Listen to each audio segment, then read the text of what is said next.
नमस्कार, आप देख रहे हैं मोबाइल न्यूज 24। मैं हूं रूबी नेगी। बिहार में पंचायत चुनाव की तैयारियां तेज हो गई हैं और इस बीच हमारे संवाददाता हर पंचायत में जाकर पंचायत के विकास का जायजा ले रहे हैं। चलिए सीधे चलते हैं हमारे संवाददाता अंबुज कुमार के पास और देखते हैं इस पंचायत का हाल। स्वागत है आप सभी का। मैं हूं अंबुज कुमार और अभी हम हैं सौर बाजार प्रखंड के चंदौर पूर्वी पंचायत में और यहाँ के वर्तमान मुखिया जी हैं नूतन देवी जी, यहाँ के मुखिया है। उनके हस्बैंड हमारे साथ है, अवधेश जी हमारे साथ। अच्छा सर, आप लोगों का चुनाव आ गया है, इस दरमियान जब आप जनता के बीच जाइएगा तो क्या मुद्दा लेकर के जाइएगा? देखिए, ये पंचायत चुनाव विधानसभा लोकसभा के जैसे कोई नया मुद्दा क्रिएट करने का नहीं है।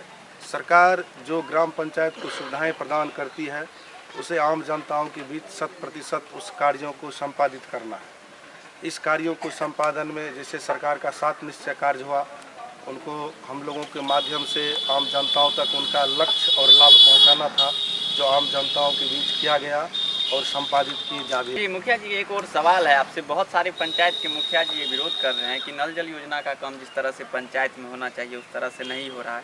इसकी आपकी पंचायत में क्या स्थिति है? देखिए, आजकल कुछ लोग पेपर में पढ़ करके जनप्रतिनिधियों पर आरोप लगाते हैं। मैं आप लोगों को बतला दूं कि नल जल योजना 2 तरीके से किए जा रहे हैं। एक दक्षिण बिहार में, एक उत्तर बिहार में। दक्षिण बिहार में मुखिया लोग स्वयं करते हैं, जी बिल्कुल, सरकार भी मुखिया को जिम्मेदारी दिए हैं। लेकिन उत्तर बिहार में, जिसके अंतर्गत हम लोग आते हैं, यहाँ संवेदक द्वारा कार्य संपादित किए जा रहे हैं। टेंडर जो जिनको होता है तो ये टेंडर वाले की जिम्मेदारी है। स्थिति क्या है आपके पंचायत में? इसकी क्या स्थिति? मेरे पंचायत में इसकी स्थिति ठीक भी है और खराब भी है। ठीक इस मायने में है कि कहीं कहीं का जो जल है वो संशोधित जल है और कहीं कहीं का जल जो है वो अभी भी उसमें आयरन है। तो उस आयरन की शिकायत हम लोग किए हैं।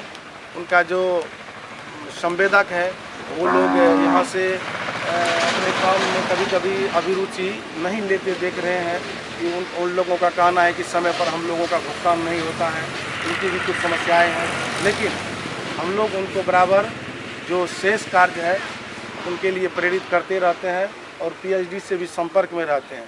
यहाँ पर ग्राम पंचायत की भूमिकाएं एक प्रेरकीय रूप में है, बल्कि संपूर्ण उनके ऊपर ये दायित्व सरकार नहीं दिया है कि आप ही करना है। खास करके उत्तर बिहार में, मैं दक्षिण बिहार की बात नहीं कर रहा हूँ। ये उत्तर बिहार की जो बात है, इसमें संवेदक द्वारा नल जल योजनाएं संपादित किए जा रहे हैं। आगामी चुनाव को लेकर जब जनता के बीच जाइएगा तो ऐसे में बहुत सारे आप देखेंगे नए नए कैंडिडेट भी सामने आ जाते हैं जो कहते हैं हमें वोट दीजिए, हमें वोट दीजिए। तो ऐसे में आपका क्या संदेश रहेगा जनता से, कैसे व्यक्ति को वोट दे? देख लीजिए, ये सर्वविदित है कि चुनाव में विभिन्न प्रकार के लोग, विभिन्न मंशाओं के लोग, विभिन्न उद्देश्य से चुनाव में आ जाते हैं। उनका अपना अपना सोच होता है, अपना अपना कुछ न कुछ तरीके होते हैं। कुछ का सोच होता है जीत जाए, कुछ का सोच होता है कि पूर्व के प्रतिनिधि को हम मेरे चलते से किसी तरह वो हार हो जाए। तो जीत और हार के सोच वाले 2 अलग अलग उम्मीदवार होते हैं और उन उम्मीदवारों का उद्देश्य जनता समझती है कि ये क्या कर रहा है। और हम पंचायत में जाएंगे, पंचायत चुनाव में लोगों से वोट मांगेंगे, इसका क्या उद्देश्य है।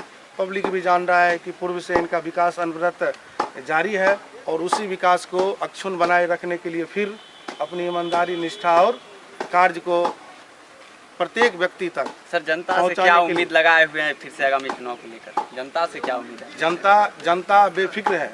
ग्राम पंचायत चंदौर पूर्वी की जनता मेरे कार्यशैली से काफ़ी प्रभावित है, खुश है और वो उनका इरादा है कि ये जनप्रतिनिधि हमारा जो है फिर से निर्वाचित होकर हम लोगों के कार्य को पूर्व के जैसे संपादित करें। चलिए, बिल्कुल सही। आपका बहुत बहुत धन्यवाद, आपने अपना कीमती समय दिया। तो अभी हम बात कर रहे थे अवधेश जी से और इनका कहना है कि इस बार के चुनाव में जनता फिर से हमें विकास के नाम पे वोट देगी, जो विकास इन्होंने किया है। और साथ ही साथ इनका नल जल योजना को लेकर कहना है कि सही में नल जल योजना का काम हमारे पंचायत में कहीं सही चल रहा है तो कहीं गलत चल रहा है। फिलहाल हम आगे जनता से भी आपको रूबरू कराएंगे। फिलहाल कैमरा पर्सन मयंक कुमार के साथ मैं हूँ अंबुज कुमार।